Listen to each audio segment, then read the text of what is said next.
Tati, tu pode começar a gravar.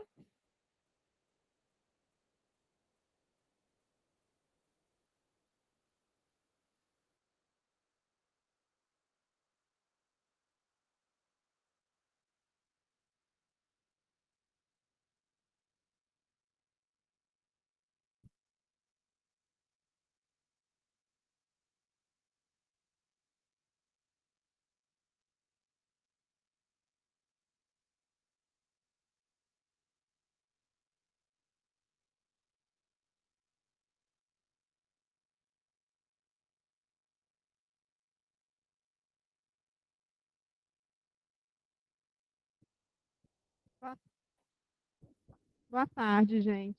A gente vai continuar com as nossas sessões. Hoje é um tema escolhido a dedo, vamos dizer dessa forma. A Thaís pediu um artigo falando sobre microangiopatia trombótica semana retrasada, e ela ganhou esse artigo para apresentar. E, na verdade, a gente vem, eu até comentei com as meninas, um desejo de voltar a falar sobre púrpura trombocitopênica trombótica. Infelizmente, a gente teve um óbito de PTT aqui no Ceará, né, nos últimos dias. Foi uma paciente que, um quadro clínico bem atípico, né, Luani? Passou mais de um mês com sintomas, 2 meses, né? Com sintomas, num puerpério, e não pensaram no diagnóstico, né? Então, foram 2 meses de atraso para o diagnóstico de uma doença que é uma emergência médica. Então, eu acho que a gente tem que, né, chegou na hora certa esse artigo de microangiopatia trombótica, porque a gente tem que voltar a falar sobre o pensamento, a suspeita de púrpura trombocitopênica trombótica. É uma coisa que a gente não... Eu acho que o hematologista ele tem muito isso intrínseco, né, na sua formação, de sempre pensar em microangiopatia, principalmente na PTT, quando a gente vê um paciente com bicitopenia. Mas essa não é a realidade dos outros médicos. Principalmente que eu acho que a gente tem uma formação deficitária em hematologia, a gente acaba focando em aspectos que não são aspectos necessários para o médico no dia a dia. Então, a gente vê linfoma de Hodgkin, milhões de linfomas não Hodgkin da vida, né? A gente vê todos os tipos de leucemia, com as diversas classificações, e a gente esquece de falar do básico, às vezes, que é a interpretação do hemograma. Então, a gente tem que falar, e agradeço mais, Thaís, você está aqui hoje. Então, a gente vai começar a discutir, é um tema que eu adoro, estou um pouco distante dele já faz um tempo, mas eu quero mergulhar na sua existência de novo, porque eu voltei aqui para férias. Pode ficar à vontade, Thaís. Boa tarde, meu nome é Thaís, eu sou residente do primeiro ano de hematologia. A gente vai falar um pouco então sobre as síndromes de microangiopatias trombóticas.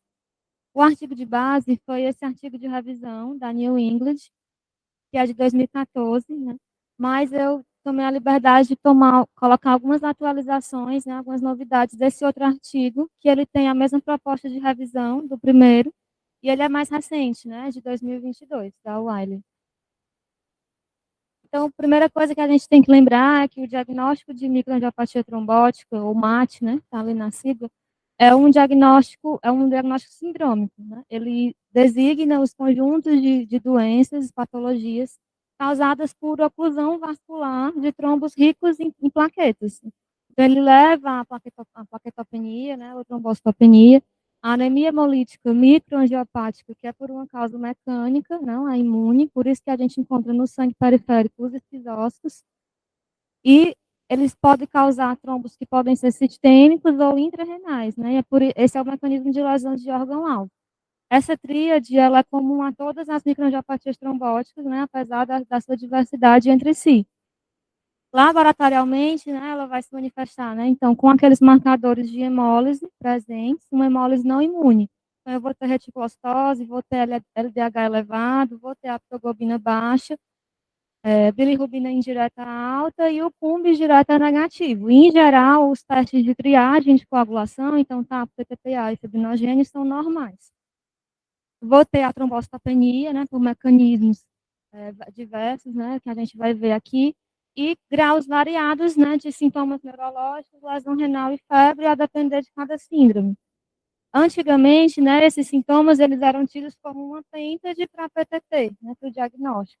Mas, atualmente, que a gente já conhece um pouco mais sobre a doença, é difícil encontrar um paciente que tenha todos os sintomas juntos. Então, a gente tem que suspeitar quando eu tenho uma anemia hemolítica microangiopática e trombocitopenia, tá? Começar o raciocínio diagnóstico. Elas podem ser hereditárias, né, ou adquiridas, podem acometer tanto crianças quanto adultos, e elas podem ter início súbito ou início gradual.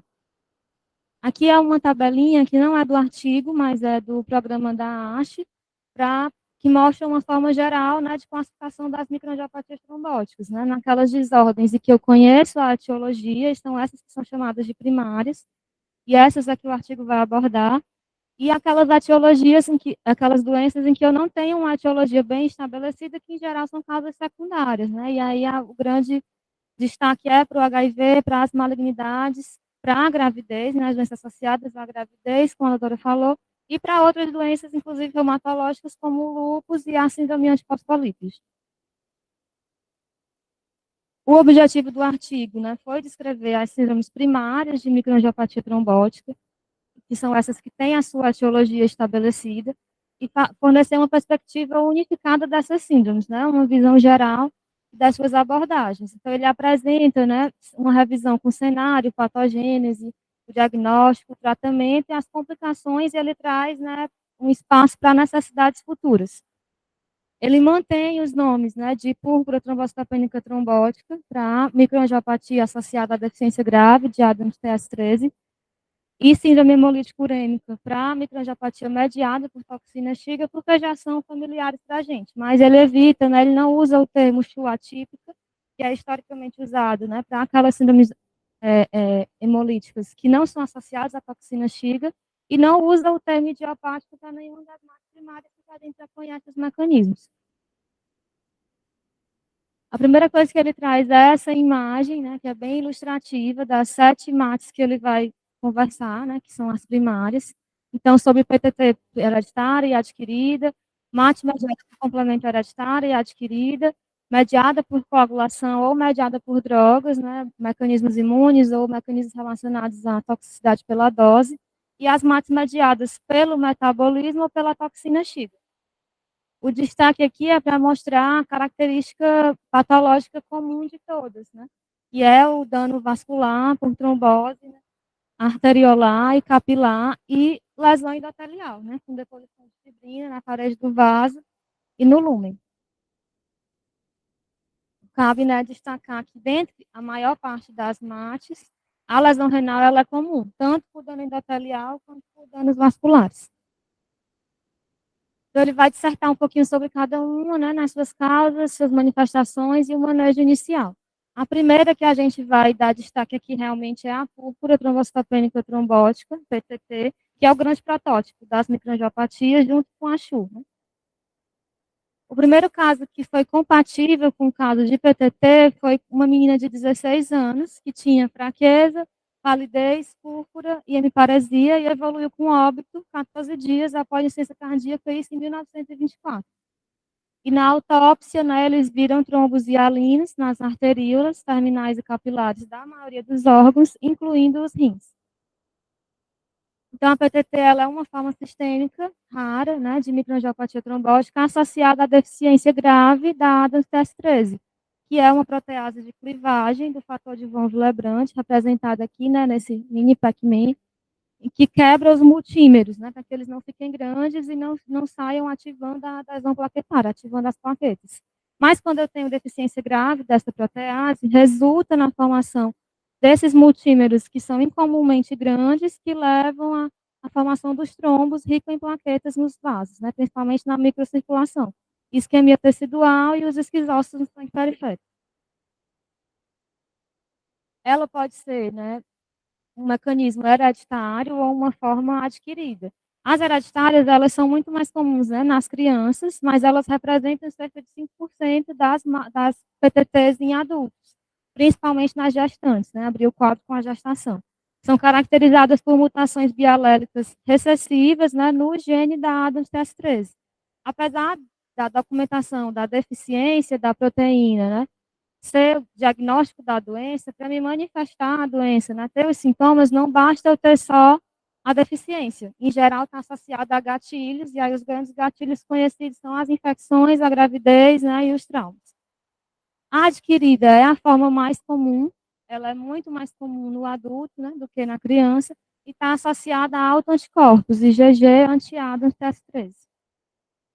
Tem fatores associados, né, os principais deles é a idade, de 18 a 50 anos, a raça negra, o sexo feminino e a obesidade.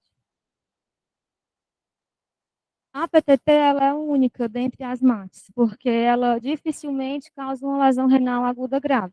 No artigo, ele explica isso, né, porque a fisiopatologia dela está muito mais relacionada à trombose, enquanto a das outras estão relacionadas a dano endotelial. E aí o rim ficaria mais exposto, né, nesses casos. Então, as manifestações, né, da PTT hereditária, eu vou ter, geralmente, episódios recorrentes de anemia hemolítica microangiopática e trombocitopenia, associada a outros sintomas, que aí depende dos órgãos afetados, mas podem ter sintomas neurológicos, né, que vão desde cefaleia, confusão mental, acidentes vasculares, crises convulsivas, déficits focais, ou envolvimento de outros órgãos, que tinha até no nosso, na primeira manifestação lá de 1924, né, envolvimento cardíaco, ou mesentérico, e a lesão renal, que em geral não costuma ser insuficiência renal aguda grave, pode ser só proteinúria hematúria isolada. Né? E esses sintomas, eles podem se manifestar ao nascimento ou não. Para confirmar o diagnóstico de PTT hereditária, eu tenho que demonstrar, né, a deficiência da ADAM-TS13, a ausência de anticorpo anti-ADAM-TS13 e a mutação do gene, né, para confirmar que é hereditária. Já a PTT adquirida, né, em geral, eu suspeito dela, já que ela é a forma mais comum de PTT, quando eu tenho um caso de anemia hemolítica microangiopática e trombocitopenia sem outra causa aparente. E aí, se eu tenho uma deficiência de ADAM-TS13 no nível de atividade menor que 10%, isso já suporta o diagnóstico. Lembrando que até um terço desses pacientes, eles podem não ter sintomas neurológicos e que, em geral, a maioria dos pacientes vão ter creatinina normal ou valores só transitoriamente elevados. Aí o grande X aqui da questão é sempre lembrar daquelas causas secundárias, que vão ser os grandes diagnósticos diferenciais. Infecciosos, desde HIV, CMV, dentre outros, e outras causas como malignidade, as próprias doenças associadas à gestação, inclusive transplantes de órgãos sólidos ou de medula, né, também estão associados. Por quê, né, que eu tenho que lembrar? Porque as PTTs, né, que são doenças associadas à deficiência grave da ADAM-TS13, vão responder, em geral, muito bem a plasmaféresis, enquanto as outras, em geral, não, e vão precisar de outros tratamentos. Aí aqui o artigo não cita, porque ele é de 2014, né, mas vale destacar aqui o papel do Plasmic, que foi um score validado em 2017, para estratificar o risco de pacientes com microangiopatia trombótica terem possivelmente deficiência grave de ADAS-TS13, né, e suportaria o diagnóstico de PTT, principalmente nos locais em que eu não tenho a dosagem amplamente disponível ou vai demorar muito para eu ter o diagnóstico. Para que eu não perca tempo, né, e institua o tratamento logo. Ele junta 7 itens, né, que é a pontuação máxima, cada letrinha dessa é um item que é baseado no quadro clínico, e maior do que 5 pontos, né, que é de moderado a alto risco, já suporta com maior fidelidade o meu diagnóstico. Então, sempre que eu suspeito de uma PTT, né, de causa adquirida, mesmo que eu não tenha ainda a dosagem, mas é uma suspeita alta, por exemplo, com o plasmic elevado, eu devo iniciar o tratamento padrão, que é a plasmaférese. A plasmaférese, ela é feita diária até a contagem de plaquetas normalizar e ter remissão dos sintomas clínicos. E ela muda a mortalidade, né, que chega a ser de mais de 90% quando não é tratado. Como ele tem um mecanismo autoimune envolvido, né, sistematicamente a gente associa sempre os corticoides, né, que aí depende do que você escolhe, mas pode ser em forma de pulsoterapia ou com corticoides orais, dependendo da gravidade. A outra grande droga aqui que a gente tem que destacar é o rituximab, anti-CD20, que tem grande papel, né, na doença refratária ou recorrente, nessa dose, né, que ele cita, de 375 miligramas por metro quadrado, 4 doses semanais. Mas tem outras drogas, né, que também podem ser usadas nos casos refratários, como a vincristina, o bortezomib, a azathioprina, inclusive outros tratamentos como a esplenectomia. O destaque do nosso segundo artigo de 2022 foi para o caplacizumab, que é um nanocorpo, né, antifator von Willebrand, que impede a interação do von Willebrand com a glucoproteína 1B das plaquetas, E a grande droga que foi já aprovada pelo FDA para PTT, que diminui mortalidade, diminui risco de evento trombótico, diminui o tempo de resposta plaquetária, então é a grande droga. A principal complicação não é sangramento, porque depleta o fator de von Willebrand, mas ainda não é amplamente disponível. Então, a terapia padrão continua sendo a plasmaféres, associada a corticoide, né, outro imunossupressor. Esse algoritmo ele também não é do nosso artigo, mas é de um artigo da Blood, de 2017, que traz de uma forma bem prática, né, como deveria ser a abordagem no caso de uma suspeita de TPP no adulto. Se eu tenho essa suspeita, eu devo iniciar o tratamento padrão de imediato com a plasmaférese diária até que eu tenha remissão, associada ou não a corticoide, né? Esses pacientes, eles podem entrar em remissão completa, e aí ele caracteriza essa remissão completa como pelo menos 2 contagens de plaquetas maior que 150 mil, e remissão dos sintomas clínicos, mas ele pode também não responder quando eu tenho uma contagem menor que o dobro, né, da inicial, mesmo depois de 4 dias de tratamento, ou tem um LDH persistentemente elevado, e tem, né, na verdade, ou ele pode exacerbar, né, voltar a ter manifestação, recorrer da plaquetopenia mesmo com o tratamento, e aí para esses casos é que ele indica, né, eu pensar já em adicionar o rituximab à plasmaféres. E os casos que têm remissão, resposta completa, eles têm que ser acompanhados, né, com consultas e com dosagem da ADAM-TS13, porque se nesse acompanhamento eu conseguir flagrar, né, uma atividade novamente diminuída em menos de 10%, mesmo sem recaída clínica, ele já considera usar o rituximab para prevenir a recaída. Já a PTT hereditária, como não tem mecanismo imune envolvido, né, a imunossupressão não é parte do arsenal, a grande questão aí é repor a ADAMTS13, né? Como é que eu reponho, né? Com infusão de plasma, é o principal. Eu posso considerar a plasmaféres nos casos graves, né, mais graves, e tem outras formas de repor através da forma recombinante de ADAMTS13 ou do fator 8, que é rico, né, nessa proteína. Em geral, a gente trata os episódios agudos de trombocitopenia ou sintomas, mas também podem ser consideradas infusões profiláticas. E aí, enquanto a PTT hereditária, a gente não tem muito conhecimento ainda das complicações a longo prazo, né, como se manifestaria de forma crônica, mas da PTT adquirida, a gente já sabe que existe risco de recaída, que existe uma maior prevalência de comprometimento cognitivo, depressão, lúpus, hipertensão e morte. E aí traz como necessidade futura, então, em relação à PTT hereditária, né, conhecer o segmento, que talvez eu conhecendo o segmento dela e descobrindo, né, as morbidades, o tratamento profilático vai se tornar mais importante. E no caso da PTT adquirida, seriam alternativas que fossem mais seguras, né, mais acessíveis do que a plasmaféres. A grande outra síndrome que a gente sempre tem que lembrar é a síndrome hemolítica urêmica, né, que no artigo ele também chama de MAT mediada pela toxina Shiga, que é a mais comum, né? Mas a primeira descrição, né, de características típicas da CHU, elas foram descritas só em 1962, quando um grupo de crianças, né, de 5 crianças com idades entre 6 e 10 meses tiveram diarreia precedendo insuficiência renal. Aqui eles já suspeitaram que pudesse ter um mecanismo infeccioso envolvido, mas só em 1975 foi que teve a associação entre CHU, né, mediada pela toxina Shiga, e a infecção entérica pela Shigella. E a que a gente conhece, né, como patógeno, a E. coli, né, da cepa O157H7, só foi identificada em 83. Sabe? Tudo bem recente, né, relativamente recente. Ela é muito mais comum nas crianças, e a mortalidade costuma ser baixa, né, de até 3%, e é a causa mais comum de insuficiência renal aguda em crianças. Mas nos adultos, quando ela acontece, ela costuma ser muito mais grave, tem uma mortalidade bem maior. O mecanismo, né, fisiopatológico, né, seria quando a nossa E. coli, produtora da toxina, está lá nas células intestinais, libera a xigatoxina, que consegue ativar o complemento e aumentar a formação de complexo de ataque à membrana, né. Também tem diminuição da expressão de trombomodulina, produção de citocinas pró-inflamatórias, e tudo isso causa dano endotelial e ativa fatores pró-coagulantes do endotélio, levando à trombose microvascular. Em geral, os quadros são autolimitados, né, nas crianças, e vão começar como uma colite aguda. Então, eu tenho dor abdominal intensa e diarreia sanguinolenta, em geral, depois do consumo, né, de alimentos contaminados. e podem ser de 2 até 12 dias após a exposição. Quando começa a aparecer a trombocitopenia e a lesão renal, que costuma ser mais grave, os sintomas gastrointestinais já têm desaparecido.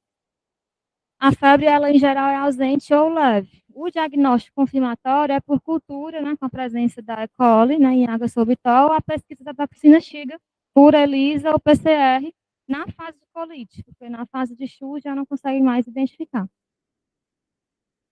Não existe tratamento específico, né, o tratamento ele ainda é de suporte. A gente sabe que a hidratação precoce e agressiva tem um fator de proteção renal, mas muitos pacientes podem precisar ainda de diálise e de transfusão de hemácias. E o papel, né, de benefício da plasmaférese, da terapia anticomplemento ainda são incertos. Em relação às complicações crônicas, né, o segmento a longo prazo, a gente sabe que hipertensão e anormalidades neurológicas podem persistir mesmo depois da fase aguda, e apesar da gravidade da doença renal, da insuficiência renal, a doença renal terminal, ela raramente ocorre, né? Em geral, os pacientes recuperam em 2 semanas ou até mais, 4 a 6 semanas. E a maior necessidade continua sendo a prevenção dessas infecções enterohemorrágicas, né?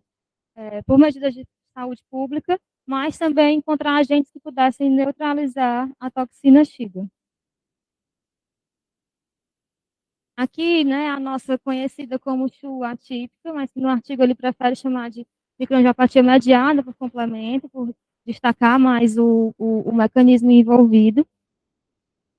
E só foi reconhecida essa associação, né, de uma microangiopatia trombótica, insuficiência renal, que era descrita como CHU, como distúrbio familiar, em 1975. E em 81, conseguiram identificar 2 irmãos que tinham deficiência do fator H do complemento, mas só em 98 foi que teve associação entre essas MATs e as mutações nos genes que codificam o fator H ou outros fatores, né, do complemento. E a associação de MAT com ativação de via alternativa do complemento. A fisiopatologia, né, então ela vai envolver ou mutações que eu tenha perda, né, de função de genes regulatórios, ou em que eu tenha ganho de função de genes efetores, ou em que eu tenho autoanticorpos adquiridos, né, que causam uma ativação desregulada do complemento pela via alternativa, aí desencadeia, né, de forma bem simplificada, uma cascata proteolítica que culmina com a formação da C5 convertase, que cliva a C5 em C5b, e a C5b consegue ativar o complexo de ataque à membrana, causando a disfunção endotelial e levando lá no evento final, né, as tromboses microvasculares.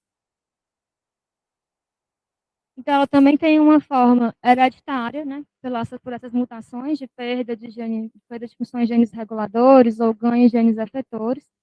Destaque para o fator H, né, assim como a adquirida, em que são mediadas por anticorpos contra o complemento, e o principal também são anticorpos contra o fator H, que são até 10%. Só para a gente ver aqui, o fator H está aqui em cima, né, como regulador do complemento. No caso da apresentação da MAT mediada por complemento, a lesão renal aguda e a hipertensão são proeminentes, né? Então, assim como a anemia hemolítica microangiopática e a trombocitopenia, mas isso não é específico, né? Então, o grande X da questão do diagnóstico de MAT medida por complemento é eu excluir as outras causas e pensar quando eu tenho, por exemplo, uma dosagem de ADAS TS3 maior do que 10%, que eu excluí PTT, a cigatoxina é negativa e a cultura também é negativa. E, por exemplo, esse paciente não respondeu bem à plasmaférese. É uma das grandes coisas que ele diz que a gente tem que lembrar. C3 e C4, né, eles podem estar reduzidos, já que é mediada por complemento, mas os níveis normais não excluem o diagnóstico. E o que, em geral, se está presente são demonstrações, né, de que tem ativação do complemento, como a elevação do C5b e C9. O tratamento inicial, ele costuma ser a plasmaférese, pelo menos até eu ter a dosagem da atividade da ADAM-TS3 e excluir PTT. Mas a gente sabe que esses pacientes têm respostas piores, né? Respondem bem menos. Mas nos locais, por exemplo, em que eu não tenho acesso à terapia anticomplemento, continua sendo a grande possibilidade terapêutica. O objetivo aqui seria instituir o mais precoce possível essa terapia anticomplemento com bloqueio do C5, que a grande droga, né, a primeira droga desenvolvida foi o eculizumab. que não permite, né, então, que o C5 seja clivado em C5b e a ativação do complexo de ataque à membrana. O eculizumab, inclusive, está associado a melhores desfechos renais, né, recuperação do rim, menos lesão renal. E o ravulizumab foi o segundo anticorpo desenvolvido a partir do eculizumab, que tem o mesmo mecanismo. Como eu tenho um mecanismo posso ter um mecanismo imune também associado, a imunossupressão, né, para reduzir os títulos de autoanticorpos, ela também pode ser utilizada. A maior necessidade, né, são ensaios que possam determinar a duração apropriada dessa terapia, por quanto tempo deve manter a terapia anticomplemento. E marcadores que pudessem servir de vigilância para confirmar que houve remissão renal. Aqui a gente está entrando já nas últimas síndromes, né? Vamos falar primeiro da mediada por drogas. Lembrando que as reações, né, mediadas por drogas adversas, elas podem ter mecanismos imunes ou mecanismos não imunes. Em geral, o mecanismo imune está associado à formação de um anticorpo dependente de droga, que ativa, né, interage com plaquetas, neutrófilos e causa a lesão endotelial e a microangiopatia.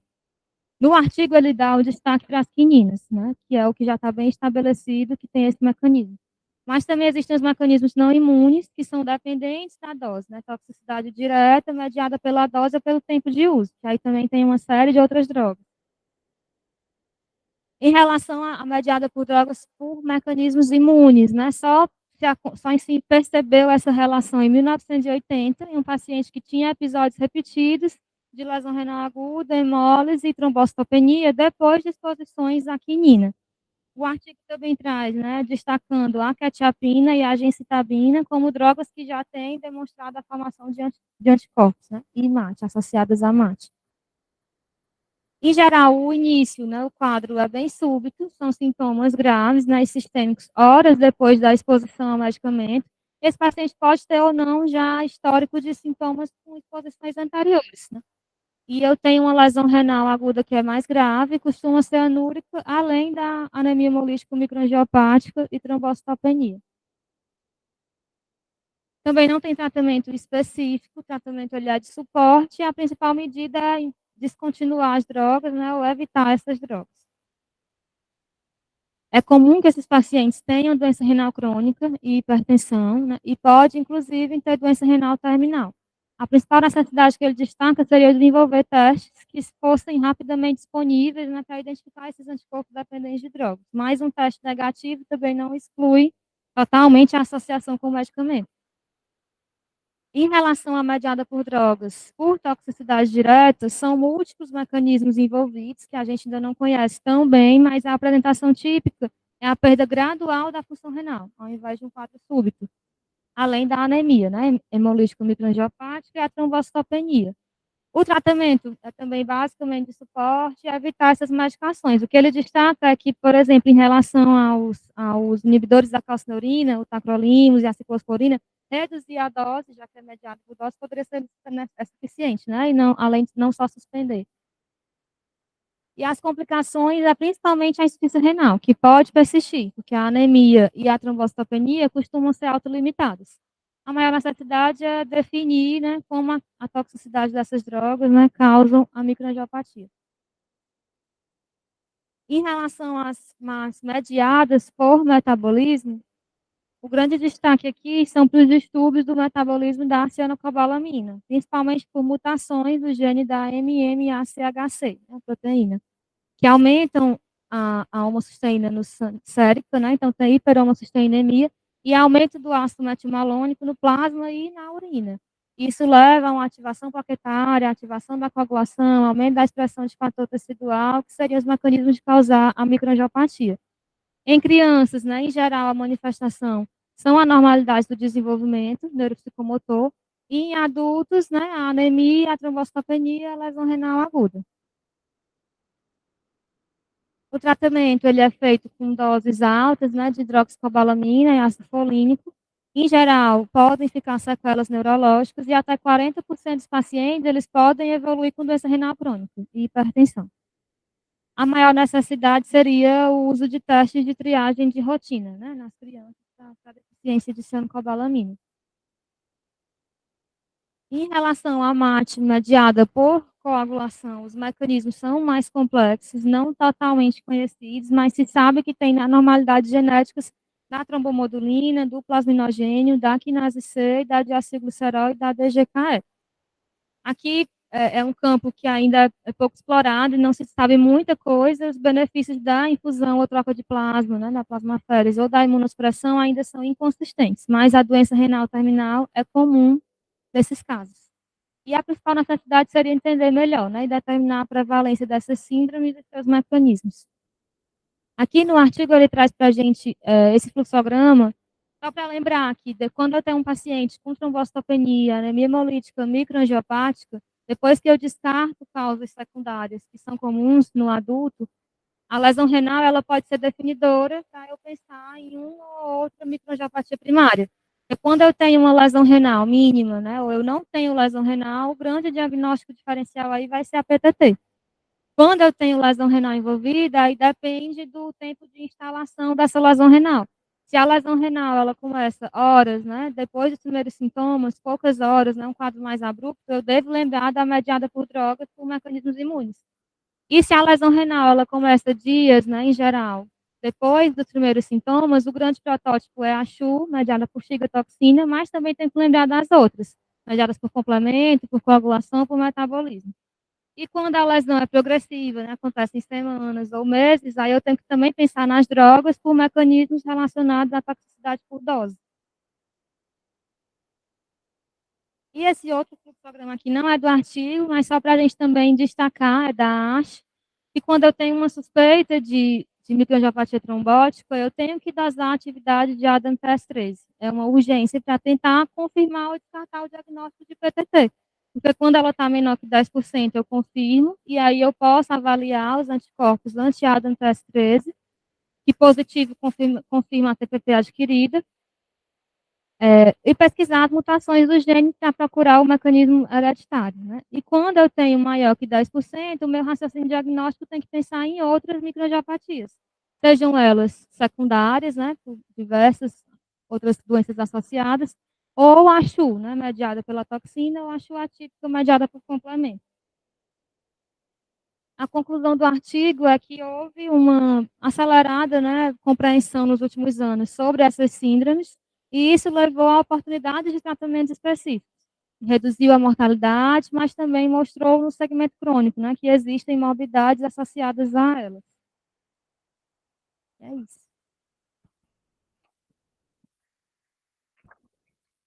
E o que você acha que a hemoterapia está envolvida nessa história dessas microangiopatias? Muita coisa. No diagnóstico, auxiliar o tratamento, quando é que eu posso começar a terapia de complemento ou não, quando é que eu não indico a plasmaférese, né, que eu não vou pensar em PTT, acho que sempre o raciocínio é para PTT ou não, começa a plasmaférese ou não, né, que é a maior urgência. A gente, na verdade, eu acho que a gente tem duas formas de trabalhar com a medicina, né? Aquele que a gente sempre vai pensar num diagnóstico mais comum, e a gente tem a medicina da emergência. Eu vou pensar no pior diagnóstico que vai ter que ser abordado rapidamente. A PTT entra aqui, né? Então, a gente, às vezes, a gente é mais liberal nessa possibilidade do PTT do que a gente é restritivo. Então, é melhor a gente começar uma plasmaférese e não ser uma PTT, do que deixar o paciente a óbito porque eu perdi tempo para começar esse procedimento. E aí a gente tem algumas formas. Primeiro, a primeira coisa que eu acho que a gente tem que lembrar é que a gente não tem plasmaférese em todo lugar, né? Aqui no Ceará, acho que a gente ainda está bem, porque a gente consegue fazer Fortaleza, né, tranquilamente, a plasmaférese, a gente consegue fazer no Cariri também. Mas, qualquer outro lugar, esse paciente vai ter que vir para Fortaleza. Existe alguma forma que a gente pode dar um suporte para ele enquanto a gente não começa a plasmaférese? A infusão de plasma, né? Perfeito. Então, a gente tem a possibilidade de infundir plasma, né? E essa infusão de plasma, ela se baseia na reposição da ADAM-TS13. Quando a gente fala de plasmaférese, e isso era uma coisa que eu não tinha muita noção quando entrei na residência, a gente fala que aí talvez 90% das indicações de plasmaférese da gente sejam indicações com reposição com solução albuminada. Vocês sabiam disso? Os R2 já, né? Os R1 estão descobrindo agora. A maioria das nossas plasmaféreses a gente faz reposição com solução albuminada, solução de albumina.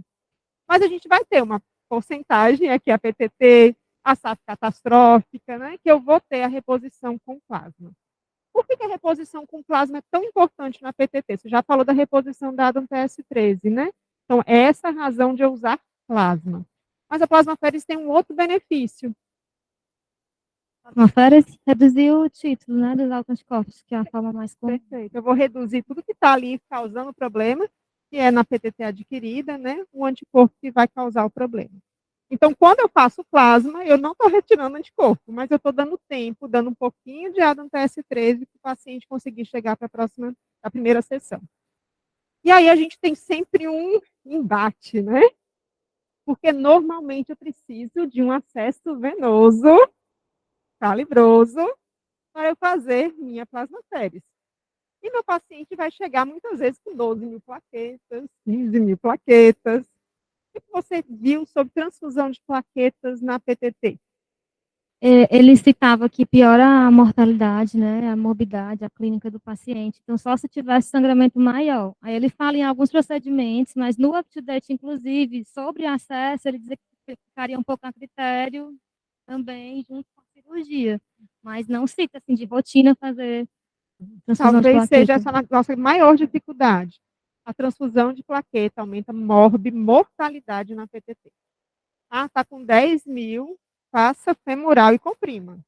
Faça femoral e comprima. Não é fácil comprimir uma, né? Pegou a artéria sem querer, comprime.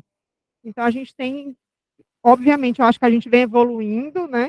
As dificuldades hoje são bem menores do que as dificuldades que a gente tinha muitos anos atrás. Mas, de vez em quando, a gente ainda pega algum cirurgião que quer transfusão de plaqueta antes de passar acesso. Aí a gente tem que orientar, e orientar muito bem, né? Conversar com ele, passar artigo, mostrar que não tem sentido a gente estar expondo o paciente a um risco acrescido, além de todos os riscos relacionados à transfusão, para passar um acesso num paciente que não vai ter benefício e provavelmente vai ter prejuízo. Então, esse é um dos nossos problemas. E talvez o que eu acho que tem, né, que tem mais novo e talvez melhor quando a gente pensa em PTT é o tal do Plasmic mesmo, né? Que diferença o Plasmic fez nas nossas vidas? Você conseguia detalhar um pouquinho mais sobre o Plasmic ou algum dos residentes? Conte aí, o que faz parte? O Plasmic, você olha basicamente o que você vê na clínica do paciente, né? Ele é, na verdade, um mnemônico, né? O P é de plaquetas, então sempre é plaquetopenia mais grave, menor que 30 mil. Perfeito. Aí o L é dos sinais de hemólise, né? Que pode ser a bilirrubina maior que 2, o LDH alto, qualquer um deles presentes já também pontua 1, né? Cada score pontua 1. Reticulócito de 2,5, bilirrubina indireta acima de 2 e aptoglobina indetectável. O LDH não entra, O né? LDH não entra. Apesar da gente chamar o LDH, Ele ele entra não só lá vai na entrar. quantidade de resposta. Isso, conte aí, o que mais? O A é de câncer em atividade, né? Muito O importante. S é de outras plantas de órgão sólido, outras plantas. O I é do INR, menor que 1,5. O M é do VCM, né? Do volume corpuscular menor do que 90, porque as anemias megaloblásticas simulam quadros que podem ser semelhantes, né? Podem mimetizar. Então Levante a mão quem já fez plasmaférese em deficiência de B12. Então, o PCM ele é muito importante nesse contexto. Isso. E o C é de creatinina maior do que 2. Menor do que 2. Menor do que 2, na verdade, né? menor, né? Que é o maior.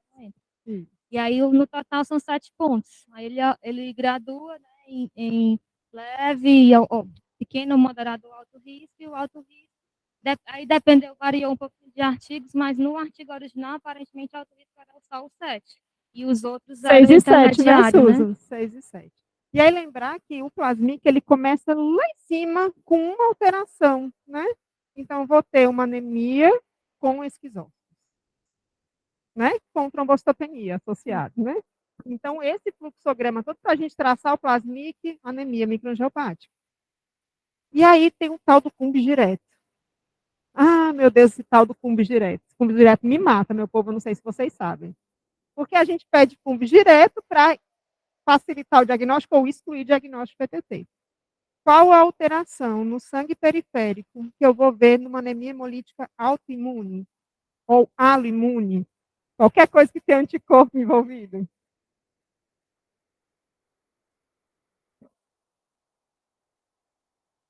Eu vou ter esferócitos, né? Vou ter policromasia, eu não vou ter esquizóstomo. E lembrar, gente, que 15 a 30% dos pacientes que pisaram em algum serviço de saúde vão ter um cúmbio direto positivo, vão ter um teste direto de antiglobulina positivo. Então, ele é um teste que me preocupa de a gente tomar a decisão em cima do resultado. Se eu estou pensando em PTT, eu tenho esquizóstomo no sangue periférico. Aquele cúmbio direto, muito provavelmente, ele vai estar ali para atrapalhar a nossa vida e a vida do paciente. Então, eu queria só a gente reforçar isso. A gente adora o cúmbio direto, adora o teste direto de antiglobulina, mas muito cuidado. Teste direto de antiglobulina positivo não está relacionado a esquizóstomos, certo? Esquizóstomo, eu vou ver na microangiopatia trombótica. Vou ver também na deficiência de B12, de folato, mas eu não vou ver nas anemias hemolíticas imunes, certo? A gente tem que ter um pouquinho de cuidado na interpretação desse cúmbio direto, que é uma coisa que eu acho que a gente analisou um pouco, né? E a gente consegue começar a plasmaférese e conseguir ter uma plasmaférese mais baseada em evidências, né, Susan? Vem cá, Susan, para conversar com a gente sobre a tal da Adam TS13, como que funciona o fluxo, quem que tem que pedir o exame, eu posso pedir o exame e deixar para a plasmaférese para depois de amanhã? Não, na verdade, pensando numa urgência, né, a gente vai colher o exame, mas a gente não aguarda o resultado para começar a instituir a terapia, né? Hoje a gente tem uma facilidade em relação ao acesso, mas infelizmente essa facilidade é patrocinada pela indústria, né? A Sanofi está dando esse apoio para a gente, que facilitou bastante. Na verdade, hoje qualquer médico pode ter acesso, né? Tem um programa, o HERI, que é para várias doenças raras, e qualquer médico pode ter acesso. Acabou atualmente centralizando em mim, porque na verdade todo paciente que tem diagnóstico de PTT vai ser atendido pela gente, né? Então, assim, hoje SUS é exclusividade nossa e alguns pacientes do privado também. Então, todos os pacientes, antes de começar a férese, as enfermeiras são treinadas para colher as amostras, né, que é processada e enviada para o laboratório de hemostasia, e a gente acaba centralizando em mim para a gente poder ter uma, assim, na verdade, ter ter mais acesso ao resultado, padronizar as coisas melhor. Então, acaba ficando centralizado em mim, mas qualquer médico pode entrar, super fácil, entrar nesse site, fazer o cadastro e fazer a solicitação, se quiser, né? E aí a amostra é retirada super rápido, a gente tem um resultado, às vezes, assim, com 2, 3 dias, né? E a gente consegue definir se vai terminar, ou interromper ou não, ou continuar o tratamento, né? E aí a gente, assim, está com acesso muito fácil, o resultado está saindo muito rápido, né? E assim, não sei se infelizmente ou não, mas assim, de todos os pacientes que a gente atendeu hoje, né, só um que realmente não foi PTT, que a gente acabou interrompendo porque não era um quadro meio duvidoso, mas que a gente, na dúvida, né, melhor fazer do que deixar de fazer, e que não era, mas todos os outros pacientes acabou assim, o plasmídio, o quadro clínico sendo compatível com a situação. E acho que é só o que a Denise falou, acrescentar em relação à hemoterapia, né, como é que a gente também atua em relação à PTT. Eu acho que hoje, com a instituição do sobreaviso da hemoterapia, eu acho que pelo menos metade dos casos, na verdade, a gente suspeitou através de uma intervenção do sobreaviso, né? Teve um caso que veio através de mim porque estava pedindo 2 doses de plaqueta. Ainda bem que a pessoa, assim, nesse caso, ela errou para o bem da paciente, né? Eu fui perguntar, ela vai poder fazer as 2 plaquetas? Quando ela foi me contar a história, meu Deus, é um PTT. Né? A mulher que tinha um déficit súbito, jovem. Teve um caso com a Claudinha, acho que teve mais de um caso com você, que era suspeita de PTT. Teve a Júlia recente também, né, que foi por um microbiológico positivo da plaqueta, que a gente foi entrar em contato e acabou descobrindo esses pacientes, e a gente fica imaginando, imagina quantos podem estar deixando de ser avaliados e conduzidos de forma adequada. Eu tenho duas perguntas. A primeira pergunta eu quero que você reforce. Como é que eu olho para um hemograma e eu penso em PTT? É a presença de esquizócitos na lâmina, né? Se ninguém falou de esquizócito? Ninguém falou de esquizócito. Na verdade, é a anemia e a plaquetopenia. Até a bistopenia, a gente atende essas duas, principalmente com o quadro, uma manifestação de um quadro mais agudo, se chegou a bistopenia, a gente tem que pensar. Perfeito. Então, assim, gente, lembrar, primeira hipótese diagnóstica para paciente com bicitopenia, anemia e trombocitopenia tem que ser PTT. Simplesmente porque PTT mata rápido, certo? É medicina de urgência, de emergência. Eu vou pensar no pior na pior doença, com pior prognóstico, para depois eu pensar no restante, tá certo? E eu acho que é uma coisa muito importante que a gente tem que disseminar. Primeira possibilidade que eu vou pensar na vida de anemia e trombocitopenia tem que ser PTT, ok?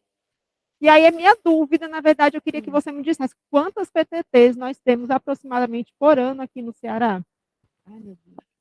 Agora você me pegou, porque na verdade a gente participar do registro, mas eu não consegui ter perna para catalogar, mas eu acho que assim, tem mais ou menos um pouquinho mais de um ano que a gente está fazendo pela Sanofi, eu acho que a gente teve quase 10 casos. Quase 10 casos. Acho que é pelo menos um por mês a gente tem. Tá. Aí a Suzana acabou de levantar, sim, perguntar para vocês quem quer levantar os casos de PTT para a gente publicar nossos casos. Né, Suzy? Não foi isso? Você acabou de Os perguntar? prontuários estão todos separadinhos na férias e já. 2018 para cá. Nenhuma mãozinha, meu povo. A gente tem né, a coisa boa aqui é que é tudo centralizado. Sim. Nós somos um estado bem grande, né? Então a gente acaba tendo um N que poucos serviços do Brasil tem, poucos serviços do mundo tem. Então, quem tiver interesse em fazer um trabalhinho, Susan já tem tudo catalogado. É simplesmente, né, Susan? Pegar o negócio, porque todos os prontuários dos pacientes já estão separados, é levantar exame, pegar a dosagem e botar para frente, né? É. Temos que fazer, né? Sim. Essa promessa temos que fazer desde quando eu era coordenadora da FERES, há 8 anos atrás. Então, uma hora sai. Né? Que mais? E outra coisa que a gente vai fazer agora, né, que até pensando nas coisas que vão acontecendo, que a gente também vai acrescentar a observação para transfusão, né, todo paciente com PTT, porque na verdade essa paciente que a gente está tratando agora, ela é recidivada. A Maria Júlia, que internou no HU no final do ano passado, ela recidivou. Aí, por sorte, o médico, porque a família esqueceu desse diagnóstico, e por sorte, o médico que a Denise entrou em contato foi o médico que estava de plantão na UTI, que pediram vaga de UTI para ela, mas ninguém sabia do diagnóstico. Aí ele lembrou do nome, viu que era paciente e entrou em contato com a gente de novo. Né? E aí, provavelmente, essa paciente talvez tivesse uma solicitação de plaqueta, alguma coisa, ou até tivesse transfundido, e a gente vai colocar isso também para qualquer pessoa que ela fosse transfundida já saber que ela tem PTT. E aí eu queria só pontuar com vocês que, assim, o serviço de aférias, ele a rigor funciona de segunda a sexta-feira para os procedimentos eletivos, né? Mas no final de semana a gente tem o sobreaviso 24 horas, então suspeitou de um PTT, discutiram com alguém, porque eu sei que às vezes chega muito em vocês, o coleguinha que está lá na UPA, o coleguinha da emergência do HGF, a gente tem um sobreaviso 24 horas no final de semana. À noite, na semana, a gente não tem um sobreaviso formal, porque a demanda não permite, mas sempre que aparece, a gente dá um jeito. Então, fica eu, a Suzana, a Fernanda, quem é o coleguinha que pode fazer o procedimento, as enfermeiras se disponibilizam, e a gente vai de madrugada para o hospital que o paciente estiver fazer o procedimento. Então, atentem para isso, não espera para discutir no dia seguinte, a gente sempre vai estar à disposição para discutir o caso e avaliar a indicação ou não da FERES, tá? O ideal é agilizar para começar cedo, né? Mas, assim, O ideal é, por favor, né? Porque, assim, a febre é Suspeitou. sexta-feira, 5 horas da tarde. Ai, eu acho que eu tô com a PTT, que estava internada há 5 dias, né? Por favor, liguem no primeiro dia, né? Assim, faça a caridade, coleguinha.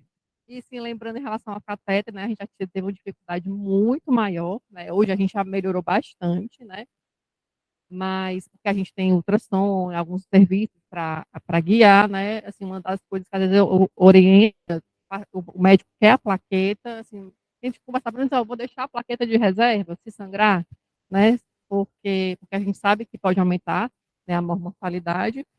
Na época eu era um pouquinho mais raivosa, mas que é uma coisa que a gente pode também lançar a mão, que tudo tem que ser documentado. Então, pede para o cirurgião, pois escreve aqui que o senhor quer plaqueta, né? Porque se acontecer alguma coisa, ele é corresponsável também, né?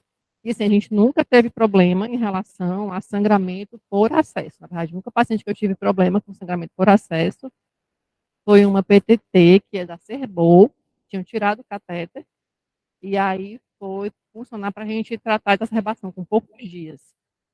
E ela, com a férise, a plaqueta dela já tinha saído de 30 mil, foi para 75 mil. E o sangramento, na verdade, não foi pela plaquetopenia, foi por acidente de função mesmo, que lesaram, transfixaram a femoral dela. Né? E aí, esses casos, vocês estão com dúvida, gente, vocês podem ligar para a equipe de aféres de dia.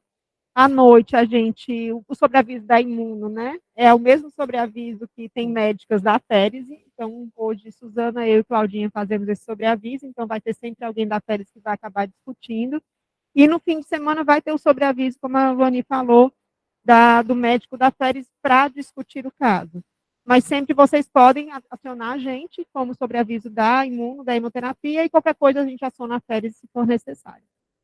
Aí, só para também reforçar em relação ao Plasmic, o Plasmic é um score que a gente tem que usar a rigor até 72 horas da admissão, no momento que a internação se prolonga mais, acaba ele perdendo o valor em relação ao diagnóstico suspeita de PTT, né, e a gente tem um cuidado muito grande com o gestante, porque, na verdade, o Plasmic não é validado para gestante. Como pode ter outras alterações pela gestação, né, a gente tem que abordar de uma forma diferente, né, porque teve, inclusive, uma paciente que a gente viu na MEAC que tinha tudo para ser outra coisa, né, que era uma paciente com mola, né, aquela paciente tinha uma mola, tinha outras coisas para a gente avaliar, mas que ela tinha resolvido, não melhorou, a gente começou a fazer uma féria e ela realmente era PTT. Certo? E a gente acabou